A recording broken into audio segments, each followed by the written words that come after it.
Amados irmãos e irmãs, paz e bem, o Evangelho para esta segunda-feira, dia 9 de agosto, é Mateus capítulo 17, versículos de 22 a 27. Naquele tempo, quando Jesus e os seus discípulos estavam reunidos na Galiléia, ele lhes disse: O Filho do Homem vai ser entregue nas mãos dos homens, eles o matarão, mas no terceiro dia ele ressuscitará. E os discípulos ficaram muito tristes. Quando chegaram a Cafarnaum, os cobradores do imposto do templo aproximaram-se de Pedro e perguntaram: O vosso mestre não paga o imposto do templo? Pedro respondeu: Sim, paga. Ao entrar em casa, Jesus adiantou-se e perguntou: Simão, que te parece? Os reis da terra cobram impostos ou taxas de quem? Dos filhos ou dos estranhos? Pedro respondeu: Dos estranhos. Então Jesus disse: Logo, os filhos são livres. Mas, para não escandalizar essa gente, vai ao mar, lança o anzol e abre a boca do primeiro peixe que tu pescares. Ali tu encontrarás uma moeda. Pega então a moeda e vai entregá-la a eles, por mim e por ti. Palavra da salvação, glória a vós, Senhor.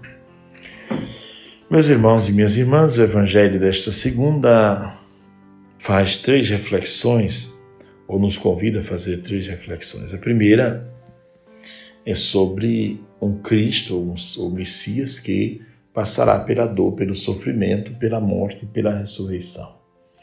Em um outro texto, proclamado há poucos dias, nós escutamos Pedro distinguindo muito bem quem era Jesus, que era o Messias, mas não era capaz de distinguir que tipo de Messias era Jesus. E quando Jesus falou que iria sofrer, ele disse que isso não te aconteça, porque Pedro queria um messianismo triunfalista, não é? E Jesus diz, não será assim. Vem para trás, Pedro, torna-te discípulo. Não é do jeito que você está pensando, é do jeito que deve ser. É do jeito que Deus me enviou para fazer. Então, o perigo de um messianismo, ou de pensar o Messias somente a partir desta categoria, né, do triunfalismo. Jesus fala da sua morte e do seu sofrimento. Mas é muito difícil também imaginar que um Deus possa sofrer e muito menos que um Deus possa morrer. E Jesus anuncia essas duas coisas que vão acontecer com ele. Ele é a segunda pessoa da Santíssima Trindade, Deus com o Pai e com o Espírito. Então, como é que isso pode acontecer, né? É claro que ainda hoje isto gera inquietação em muitos estudiosos.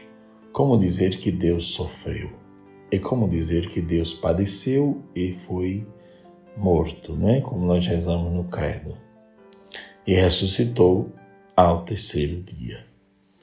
O segundo ensinamento é um diálogo de um cobrador de imposto do templo com Pedro.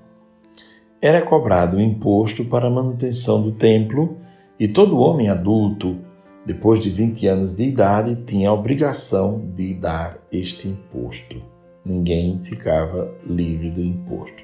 Só que estamos numa época já em que esse templo estava destruído.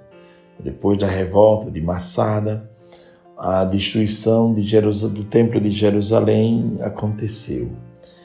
Se esse imposto era dado para manter o templo de Jerusalém, e agora esse templo já não existe mais, para onde vai esse dinheiro? Esse recurso estava sendo usado para manter um templo de um deus pagão romano. E aí entra a questão da confusão da cabeça deste povo, porque os judeus não consideravam esse imposto justo, porque não era para manter o templo de Jerusalém, era para manter um outro templo. Bom, aqui valeriam muitas reflexões sobre este ponto.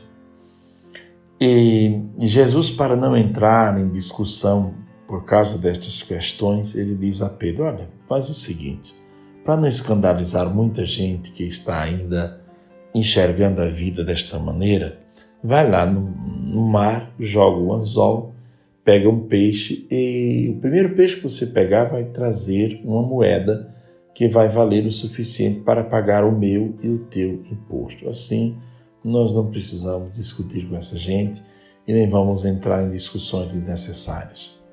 não vamos perder o foco daquilo que estamos buscando aqui. Então hoje nós somos convidados a refletir sobre isto, não é? Um Deus que sofre e que morre, assim Jesus anuncia, mas que ressuscita, que é vitorioso. E, no segundo ponto de reflexão, refletir sobre esta questão da obediência às leis. No início, os ensinamentos da patrística, dos primeiros anos da era cristã, contam que os cristãos eram obedientes às leis, eram exemplares na obediência da lei, né? De todas as leis, a não ser quando alguma dessas leis violava a fé dos cristãos, e muitos morreram porque não aceitaram cumprir certas leis que violavam a sua fé, como, por exemplo, adorar ou venerar o imperador, colocar incenso para o imperador.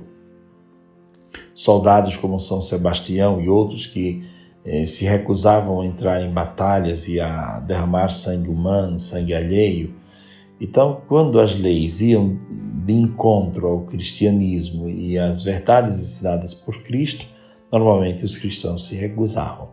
Mas em todos os outros casos, os cristãos eram exemplo de obediência à lei.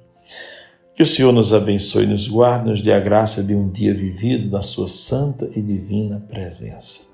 Abençoe o Deus que é todo-poderoso, Pai, Filho e o Espírito Santo. Amém. Fiquem com Deus e tenham todos uma ótima semana.